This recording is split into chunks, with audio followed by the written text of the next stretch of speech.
doing Scion things. Yeah. Of course, it would be a disservice of us not to mention how impactful Chovy was. That rise, yes, kind of the quiet carry, making so many impactful plays around the map, putting so much pressure down, working with Canyon, an overall solid performance. And it ties us up as we jump into our third draft of the day, presented by Omen and HyperX. First thing to note, because T1 lost the last one, this is going to be the first time that we get to see them have side selection.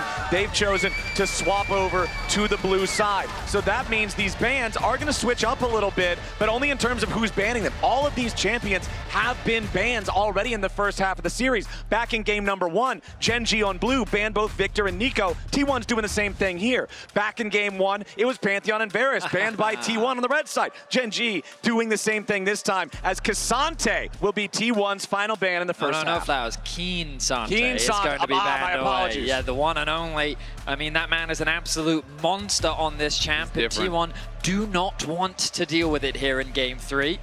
I mean, if I just saw that Scion game, I'm like, wait, Cassante does more damage than that Scion? You're not allowed to play that. You're completely right. Ooh, okay, with the Skarner ban, the typical pair up alongside the Azir, that does suggest that GENG are willing to give that one away. Yeah, the posters are amazing here, I gotta say. The Azir being open is the big thing that I'm looking at here. T1 with that first pick, and there it is. They'll lock it in for Faker.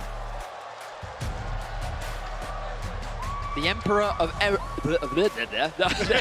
the Emperor of Emperors will make his way onto the Rift. In the hands of Faker, no less. GENG will have to have a good response. We saw with the Victor ban coming through that they were prepared that they could get their hands on it, and I think the response here is fantastic from GENG. Get Keen on the Rumble, a big power pick in the meta as well. You do still have the Xin Zhao available too, and with the Poppy already removed, the Xin Zhao Rumble would be a fantastic pairing. Absolutely, but I mean, Faker, so iconic on the Azir, 7-1 on it this split, and he has been known for this champion so many times. Ruler and Faker have history with these champions, catching him, with the flash ulti. It is his most played all time. It is a nearly 70% win rate all time. It is a dangerous proposition to give this champion over to Faker. Especially when it's been banned in the first 2 games. Now here in game 3, getting through as the pools do become smaller naturally. T1 lock in the Nocturne for Owner. The Nocturne getting it locked in. I do wonder if we would get an Ornn as an answer into Keen's Rumble here. Would give them some additional engage. Yep, there it is. I do think it's a really good matchup for Ornn. You actually can trade very effectively with the Bellows Breath because Rumble is quite short range. It's actually really risky for Rumble to go in for some of these trades. Ornn can do very well in the early stages, and then you kind of just outscale and you have this incredible engage for your team fight. And it feels like they are already setting up for clear. They want to play, front to back in this really powerful scaling style. I was really excited to see Chovy Silas. It looks like it's going to be the Annie instead. So GENG going for very much a mid-game teamfight spike. A lot of burst at their disposal. The Annie flash combo, the Rumble ultimate to facilitate. But I already like that T1, they're building a teamfight comp in response. I'm thinking champions like Ezreal would fit nicely in what T1 is drafting. I mean, I think I'm banning Ezreal Xayah if I'm GENG, probably, because the reality is it's like you want some sort of a scaling carry like you're talking about for Guma, and you want something that is going to be easy to kill if you're GENG. They need to have a great dive target. Senna is already gone. That has already been played. Jhin is already gone. That has already been played. Instead, they're going to be targeting some of the supports here for Keria, which is interesting to me to see how they're going to react. I mean, Rel rises in priority a lot with a lot of the engage supports already removed from the pool. Yeah, I mean, Leona. There's also the opportunity for GENG to just prioritize the Ezreal themselves, maybe as a denial, or maybe even take away the Xayah if they consider the amount of dive on the side of T1 threatening. The Tahm Kench actually going to be removed. So Duro not going to be providing that protection for Ruler this time around. We talk about engaged supports being out of the picture, but when you think about Rel, when you think about what can work into her with counter engage, you look at some of the things like Poppy, like Braum, like Alistar that are already banned for the rest of the series. Yep. Some of those powerful choices are just no longer an option no matter what, as Rakan will be the last ban here in game 3 for GENG. It kind of feels like they're saying the Rakan almost is the Xayah ban, like saying like this is the better half of the pairing, and a lot of the coaches and players that I've been talking to have been saying that they think Xayah is so much less effective without that Rakan pairing. So they often feel like they can kind of get a 2-for-1 on that ban. Whether that is the case, in T1's opinion, remains to be seen. They are targeting some of these denial picks here. The Tahm Kench, an interesting ban here. Mostly we do just see it alongside the Senna, so I'm a bit surprised to see that Tahm Kench was banned away.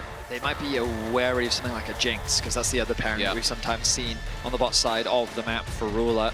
If they are leaning more towards, like, because again, if T1 want a front-to-back teamfight composition, I think that they would be afraid of enemy team picks Jinx and they don't have any way to lock that Jinx down. So removing the Tahm Kench gets rid of some of that peel. The Kai'Sa being paired alongside it so that the follow-up through from the Xin Zhao diving in with the Annie means that that's going to be taken out of the pool. Also a little bit of recent history trauma there, maybe against GENG on the Jinx. The game 5 of the upper bracket finals, Ruler deathless in that one on the champion was a massive impact. And there's the rel that you brought up, Vedias. That'll be locked in here. Pick number 4 for GENG for the big engage. But think back just yesterday, you know, Guma as well, his Jinx was not to be outdone. It had some stellar gameplay on it. The Xayah is available, and they are considering it. You know, again, these are the two ADs that I was expecting, which is why I was kind of thinking a ban might be coming through between that Xayah and the Ezreal. And we'll see. The Caitlyn. He absolutely did. I mean, T1 have been such trolls with the hovers, so I'm never going to trust the hovers. I never comment on it until they lock it in. Don't worry, I will, guys. Don't you worry about it. You're the Twitch chat of the house. All right, well, we do get the Xayah. One of the picks definitely I did expect. It feels like you need to have a safe AD carry, right? You know, you're just such an obvious target. The one thing I will say is that Nocturne feels a little bit disjointed from the rest of the composition, so they do need something else to kind of fly in with you. It is going to be Renata. So Renata winless at MSI, but you could just blame Kalista if you're a T1 fan. Just blame Kalista. It's not Renata's fault. She's getting dragged down. She's hanging out with the wrong crowd. Kalista is the queen of the dumpster at this MSI at 0 and 10. However, Renata is still dumpster royalty right there with TF. Both of them 0 and 8 at this event. We'll see if T1 can break that curse here, as the AD carry for GENG will be Sivir. So Sivir rising in priority, it feels like over MSI. You know, with the Kai'Sa banned out, this is a pick that people don't traditionally think of it as working with a dive comp, but it enables it because of the ultimate, because of the speed up, and you can kind of ricochet through the front line to access the back line here. A lot of really iconic picks, though, coming through for a lot of the players. Owner 24-4 on the Nocturne, Chovy 11-3 on his Annie, and Carry at 30-9 all-time on Renata. So some really strong picks here. The thing about the spell shields that you've got to be careful of is it's not that effective against Nocturne. If you pop the spell shield early, you won't be blinded.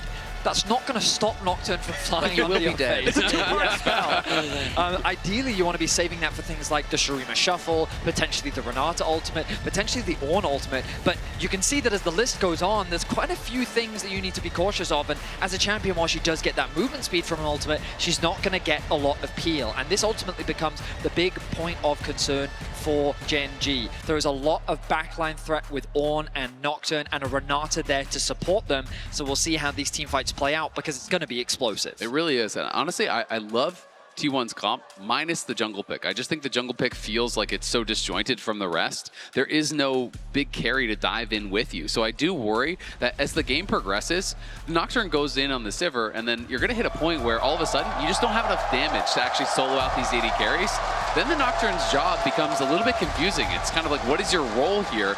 Where, you know, everyone else is like, Renata is peeling for the Azir and the Xayah, the Ornn is looking for these long-range engages, but you're really playing front to back, and then the Nocturne is kind of disjointed. I do feel like GENG's comp is more cohesive. All right, into the game yet again. Only one Summoner Spellbook. This time it's for GENG. But as we're waiting for the action to start, Laura is standing by once again, this time with Kadril.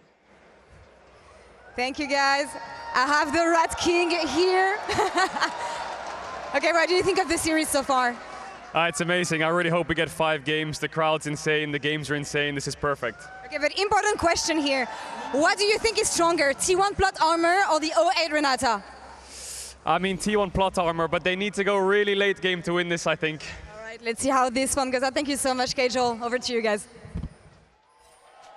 All right, we've got it. We've got the opinion here. He says the plot armor, but it's got to go late. We'll see if they can get there, or if GENG can drag them into an earlier fight. That feels like a sentence that doesn't feel supernatural, saying that GENG wants to make it messy, wants to get scrappy early, but that is sort of the assignment here in this one. Immediate heal for the aggro play in bottom lane at level 1. Duro and Ruler They're ready to go. I mean, these bot lanes just know that priority matters so much in some of these matchups. So double heal going to be traded back and forth. You know, Duro using it for the health, using it for that move speed to close the gap on Aguma and try to get a good trade because they really want to have the push here as Sivir. You want to try to lock your opponents under their tower.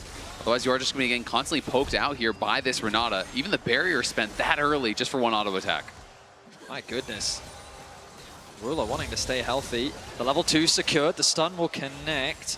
But I think the thing Rula has to be super concerned about early is just his mana. You burn through your mana on Sivir very early on into the game.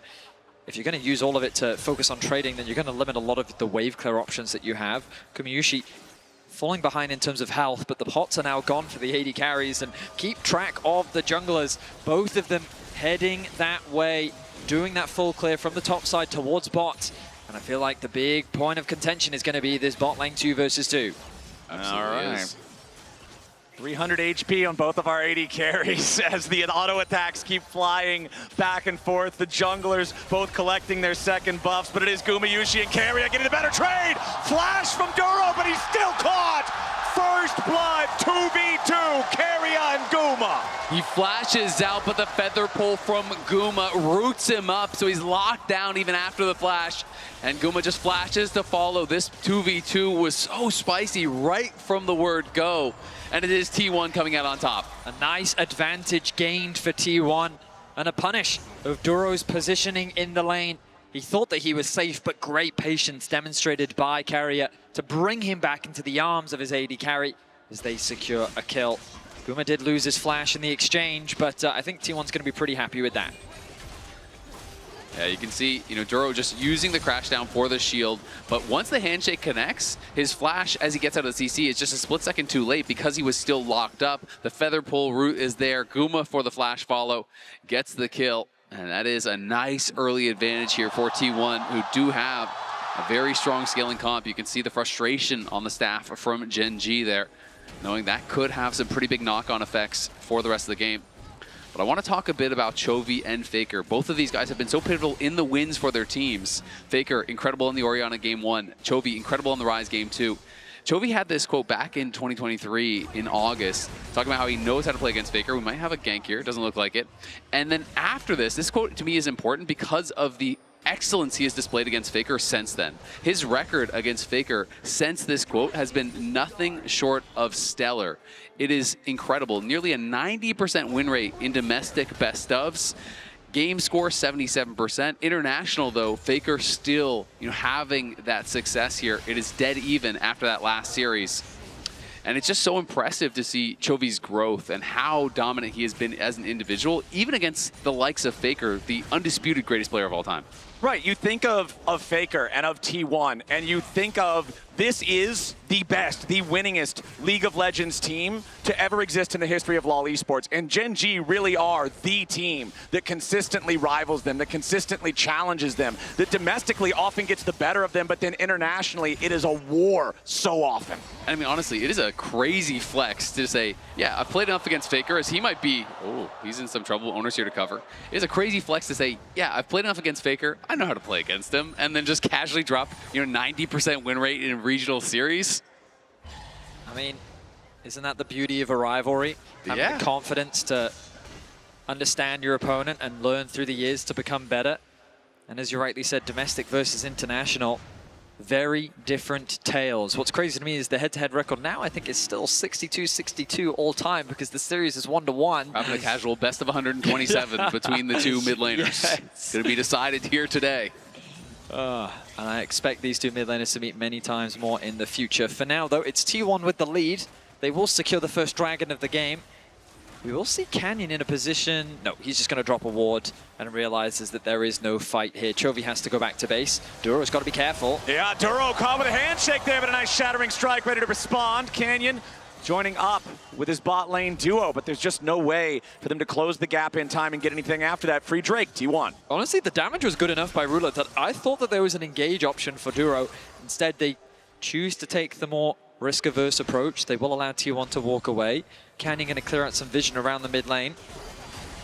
And so far in this series, we've been seeing a lot of swaps, but for now, these teams are going to match up in their respective lanes. Absolutely, and I think Keen is going to be happy to continue laning against Doran. He did go first strike. We hadn't touched on that yet, so he is just going to be playing to kind of just farm gold off of the Ornn, realizing, hey, I'm probably not going to be able to kill him. It is just going to be more of that farm lane. Doran already has a lot of magic resist here built up. Again, I do think it is quite a good matchup for the Ornn.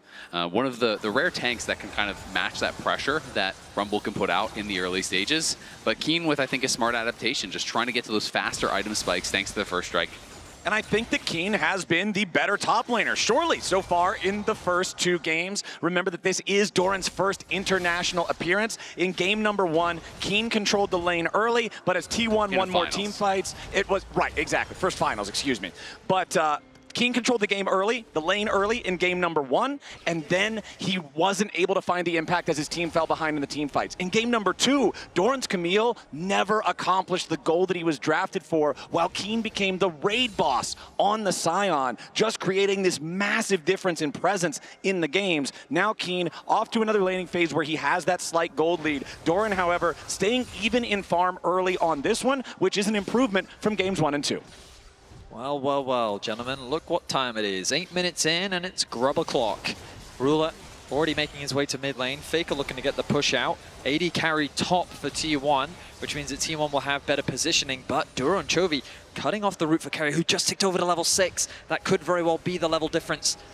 Okay, keep your eyes on the engage going in immediately. Doran trying to use the Ornn Horn, but it only finds its way on a Canyon. Now they got to try to continue to look for a little bit more engage. The lights go out, but enough. Ready for GENG as they tried to fight back. Canyon with the flashback over the wall as Ruler fires out with a ricochet. Doran trying to get his way out as the Shurima shuffle defends T1. GENG take control of the topside river. There's no kills, there's no bodies, but GENG no longer deal with resistance. T1 forced all the way out as Gumayushi lets the feathers fly, but nobody on GENG is under threat. Critically, T1 and Owner secured the first grub. It won't be all 3 for GENG, but they control the top side of the pit. Yeah, GENG going to be able to walk away with 2 of those grubs, so they will get credit for the objective take here.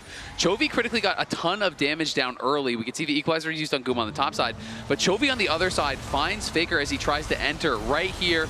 Chunks out Faker incredibly low. Keria had to spend the heal, and this kind of meant Faker couldn't really get very involved in the play. So even though the hostile takeover was quite good from Keria, the fact that Faker is just fully zoned out there by Chovy and by the Tibbers made it really hard for T1 to have enough damage to punch through. That Azir wall buying enough time for T1 to escape. You could see how low the health bars were, but that was just a taster of the fights to come. We're expecting this game to be hectic with the engaged compositions that both sides have drafted.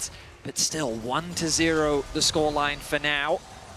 The Soldier's job is to protect the Emperor, and that time they did just that for Faker and T1. 1 Drake for the side of T1, 2 grubs to 1 for GENG. Means our neutral objectives are tied in regards to the feats. Only a single kill on the clock here, 10 minutes into the game. Remember Lore's interview with Kadril at the very start of things. Kadril saying he wants to see T1 try to take this one late if they're gonna win it. 1 kill at 10 minutes feels like a good start for keeping the game at the pace you want. I just love the tension that always builds between these 2 teams. Sometimes you get these games where it is low in kills, but the pressure is never alleviated. Both of these teams are incredibly proactive on the map. They play super well around objectives and vision specifically. And let's have a quick look at the vision control that GENG have right now. Control ward here, here, here, here. Like the vision coverage across their entire entrances to the jungle, just to make sure they have a clear idea of what T1 is up to. And T1 no slouches either, matching that vision, keeping track of whether or not Canyon tries to set up any invades and steal away those camps. That's exactly what you said. I mean, I think you nailed it, right? You know, the tension is around these small objectives. It's not always the dragon. It is about getting the push, fighting for the advantage there so you can move in, link up with your jungler, clear out wards, establish control and priority. Because both of these teams are playing the game at such a ridiculously high level that so much of the fights are actually won prior to the fight with the setup. And talking about setting things up, Keen is back to his ways from games 1 and 2, now with a solid gold lead for himself, the largest individual lead in the game. At over 400 gold here on the Rumble, up against Doran's Ornn. Remember, a lot of the times, this matchup starts to feel much better for the Ornn once Kanik Rookern is completed. The existence of the Magic Shield allows you to trade very effectively into Rumble's damage, but that first completed item does go over to Keen with Leandry's now done. Teleport available for Keen, but he's also already here. T1 are starting up the objective. GENG are coming down to try to do something about it. Equalizer drop, but it only finds Owner. Magnet Storm, again, only on Owner. Here comes the Ornhorn as T1 are firing back. 1 for 1 here at the very start as Doran and Yushi have to fall back. Tibbers the front line for GENG. Faker goes in, but he doesn't have the range for the shuffle. Now Tibbers still tanking it up. Beautiful blade caller. GENG trying to get away now as Ruler's down to 200. Guma down to 200. Chovy nearly kills him, but it's still just the 1 for 1. How are the team fights this tense? The HP bars are so low. Canyon will interrupt the base from Doran, but it ends up being just 1 for 1. The engage onto Owner to catch him as T1 is trying to retreat from the Dragon, but T1 fight back. Owner does not go down without a fight. The fact that he's able to trade a kill back in that situation is crazy, but T1 still walk away with the Dragon. Yeah, ridiculously close fight there. Guma barely surviving, Chovy barely surviving. And GENG committed a lot just to get that 1 kill. As Faker gonna be pressured, but should be able to walk this one out. Chovy does have his flash, but I don't think he's gonna spend it in this spot with Keria around. Yeah, Duro, yeah, he lands crash down. Yeah, he follows up with Shattering Strike, but with no damage in range, with that massive fight having just occurred, ultimates are all down. You can look at the cooldowns on the scoreboard. Only Fakers was still left. We saw him go in, try to find an opportunity to use it, but not find it. Here's the fight again. Exactly, and there's no flash here on Owner, so everything is being committed. They're locking him down, but Owner just pops the ult, turns around, gets 1 kill back. The hostile takeover put a lot of pressure onto Canyon as well as Keen, and then Guma goes in to cover Faker. As Faker overextends a little bit here, Guma's just gonna move right to the wall. You can see that feather pull into the knockup right there from Doran against the wall. Really well played combo, but Chovy trading back nearly takes down Guma. They get the flash out of Ruler, which I didn't see live in the fight. You can see They both look disappointed. No one is happy with the fight. Love the reactions from Coach Helper there on GENG.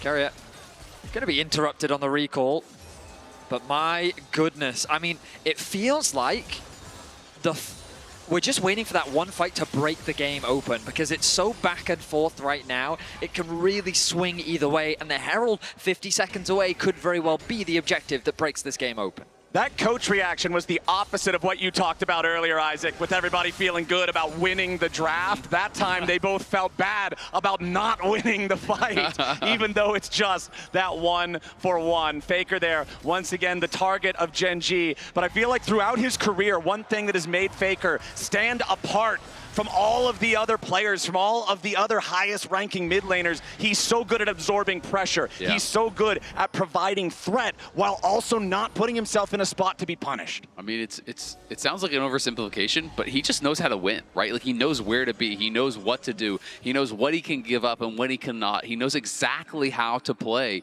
to win. And that is why it's sometimes shocking. You know, he can be losing lane, he can be, giving over kills, but he still is going to find the best possible route towards victory. And I think that really is what makes him so special. Vetti, you said how it is, a very kind of close game right now, but I think that favors T1 because it's going very slowly. Okay, GENG have control over the top side river. Rift Herald, the target. Teleport coming in from T1. Here we go. Herald's already down to about 4,000. T1 got to be ready to turn out the lights here. Still over the back, and Storm already crashes down from Duro. Equalizer over the top, and a ton of damage back to the GENG support. Backline of GENG under a little bit of pressure as Ruler's first to die. Owner going in, looking for Chovy here too. Canyon shoveled away as Chovy has to run. T1 domination. Another kill about to come through as Doran follows Keen, and not a single man on T1 has fallen. The recall from Chovy trying to get away. The handshake denies it. Chovy on the run with the blast cone, but he's not going far. Owner ready here with a spell shield. Needs a little bit more. A double kill to Keria. A 7-1 game for T1. It is a great engage from Duro, but it is a better answer from Keria. The hostile takeover hit all 5 members of GENG.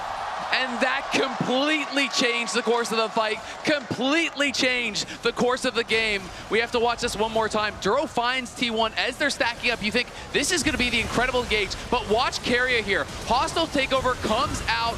It hits everything. All 5 of them get tagged by it. The spell shield was used early. The follow-up from T1 was perfect. The Ornn ulti goes through the whole team. Ruler's spell shield was used early against the Nocturne, and that was a game changer. An exceptional response from Carrier. Nice indeed. And I mean, in that fight, Chovy flashed forward to try and follow up, but he actually only connected his ultimate onto Doran. So the fact that he flashed forward then meant the response from Doran, he could CC Chovy, knock him into the air, and he's removed from the fight in an instant. See, I told you it was Gliss's fault. Renata's innocent. That might be the case here, because T1 is looking good in game 3. A 3,000 gold lead, the additional reward after the fight. They claim Soul Point as well. We are only 17.5 minutes into the game, and GENG now have the responsibility of trying to defend every Drake hereafter. You think Ornn's tough to deal with on the front line already? You think these guys are hard to kill right now? Mountain Soul is going to make it a whole lot worse. Carrier with the play of the game. Hostile takeover is slow as hell, and he put it in the right spot to just completely win the fight. One thing, too, that's hard to notice when we're just spectating is the fact that with the Nocturne ult, it creates so much additional chaos. It's hard to actually see the hostile takeover coming. In the chaos of a fight like that, the lights get turned off, there's Ornn ult, there's all of these things flying in. It could be a lot easier to not see that hostile takeover, and I think that did contribute to the fact that GENG, no one could react to it to avoid it. And maybe that's the answer to the question you posed back at the end of draft. As this game goes on, what is Nocturne's role? The job is to just make it impossible to respond to Ornn, to respond to Renata, and allow Azir and Xayah to DPS the fight. And it's important to recognize that while T1 is in a good position, when we look at the items, they're actually very similar for the time being. Of course, T1 is a bit ahead of the play. Faker's likely going to complete his second item before that of Chovy, ahead of this neutral objective. But there is this window where, itemization-wise, T1 don't have such a significant lead over GENG just yet while they're in that component stage, which means that GENG still have a chance to fight back and potentially turn this game around. I feel like they have to find that chance soon, because to me, it's not just about the items, it is about the scaling. You're facing against an Ornn, an Azir. Renata is going to have tremendous value in those later stages, and Guma is going to be so hard to knock down as he gets towards some of those luxury items later on. So I do think GENG absolutely in with a chance, but they have got to be picture perfect in their engages at this next dragon. You can't give over Soul. So basically, I feel like the game gets decided if it is T1's or if it continues and goes on at this next dragon in 230. And I feel like when you look at these champions on GENG, when you see the Rel and the Annie, and then you have the Rumble equalizer over the top, they want to go in, they want to coordinate together. And that Nocturne ulti that you bring up, Isaac, just makes it so hard for everybody to coordinate the engage the way that they want to. Well, GENG is going to have to find a way to bring that coordination together. 2 minutes until the Mountain Soul. Duro get away to safety just barely. Yeah, one more feather from Guma Yushi would have been the third there for the root. They want Otacon. They're pinging on it. T1 are just going to start it up. Chovy with a teleport coming in. T1, control over this bot side river. Annie did use her ult in the top lane onto Faker, so the burst that she has available from it is not going to be up for the fight. T1 is trying to put pressure onto GENG, knowing this. And the Tibbers is not even alive anymore. It can't even just do the random AoE damage from the burn. So now GENG, they're starting up the Otacon, but no Chovy ulti. It could be very risky. T1, they don't have Faker here. He doesn't have a teleport. GENG are trying to force the issue before the T1 mid laner arrives. They've got the Otacon down to 3,000. Canyon's about to die. He stays alive with a nice crescent guard as it's stolen away by Owner. T1 find exactly what they need. And Owner with the clutch steal tops it off with a double kill. GENG just completely lost everything. In the face of Owner, GENG will get nothing. They lose 2. They lose the Otacon. and you can feel the momentum riding as T1 dominate here in Game 3. T1 have just been so deadly around these objectives here, pushing forward to try to get even more off the back of that. This is going to be an over 5,000 gold lead now. So I want to see that replay one more time, because to me, Owner was huge, but Guma just as important. The feathers that he had stacked up there. Canyon had the Otacon in a weird spot where basically he was right on the precipice of it actually leashing. So watch what Guma is doing. He's stacking feathers right in this area. So Canyon, when the Otacon starts to actually leash, he has to walk back in. And what happens is he walks through all of these feathers right here. He charges back in. There is the route that chunks him incredibly low. This is what allows T1 to just go in on the fight, even though Faker is not already there. So it's a quiet thing, but it was so incredibly important. Oh. He realizes, I'm about to die to this Nocturnal. I need to get my smite down before I go down. And as a result, Canyon smite just too early. Credit to Owner for nailing it, but credit to Guma for setting it up. And Owner stone cold with his expression, calm and collected as another exchange in the river. And this exchange is because the Mountain Soul for T1 is alive. They've got a 5,000 gold lead. And if they secure the Soul, GENG knows their chances are disappearing fast. Duro already at about 60% HP. He's looking for an angle, but the vision coverage by T1 is just too good. Look at the bot wave. T1 have pushed that one all the way to the tower. GENG is feeling the pressure across the map. Duro desperately trying to find a flank. Duro wants the flank, but Carry has marked him. Look at Canyon, he's over the wall here. He has the flash on the Xinjiao. Equalizer already used. Magnet Storm over the top, and it doesn't find a lot. Hostile takeover, roaring through the river. Gumayushi's already killed Duro. 3 dead on GENG. T1 are ruthless. Owner is unstoppable, and that Dragon Soul is free for the taking. T1 taking full control now. Duro thought he found an angle to get in on Faker, but there was no one to follow up at all. Faker was barely threatened. T1 turn around the fight easily, claim the Soul, extend the gold lead even further, and it feels like T1 are about to send us to match point. The team fighting in this series has been nothing short of incredible. Ruler looking to get a bit of revenge. Yeah, flashing after Carrier to get this kill. One more auto attack is what he needs. Shut down on the enemy support. Carrier 2-0-10 before that. But the cost is still the Mountain Soul for T1. T1, 13 kills to 2. Decimated this team fight. The Rumble ultimate used very early on. A nice engage and the flash follow-up from the Xinjiao, but he doesn't quite connect it. The darkness is dropped and immediately GENG just becomes scattered. Ruler's not hitting anyone in the team fight. He doesn't feel safe. He is literally paranoid at the Nocturne flying at his face, and everything falls apart for GENG. And T1 absolutely dominating there in our MasterCard priceless moment of the game. Faker's follow-up after the initial engage as well from his team was fantastic, and now you have to think GENG with his composition that is very much one punch. It's about the initial engage here. It's really only Ruler that does much consistent damage, and it doesn't feel like he's going to be enough. Mountain Soul is going to be so hard to get through. And even though Chovy wasn't caught in the hostile takeover in the fight, Owner just zeroes him out and kills him. Chovy, the team only has 2 kills. Chovy's the only one without an assist or a kill on anything. The Annie has been invisible in this game. And bad goes to worse when you realize Doran now is upgrading items for his team. He already has his upgraded Caning Rookern. They have the upgraded Nashers there on Faker, and they are threatening this Baron here, but will pull off. All right, GENG. Deep They got to make something crazy happen. Chovy looking for an opportunity as T1 try to back away. Owner's going to turn out the lights. Chovy's been found waiting in the brushes as the hostile takeover with the Doran ulti combine to instantly execute GENG.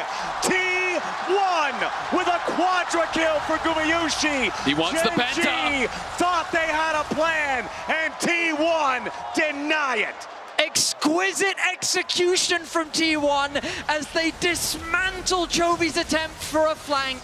No room is given as Carrier's ultimate sends them to their grave. The Baron will be secured, and T1 is dominating in Game 3. This game is mandatory VOD review for every other Renata Glask at the tournament. Carrier is showing how it's done.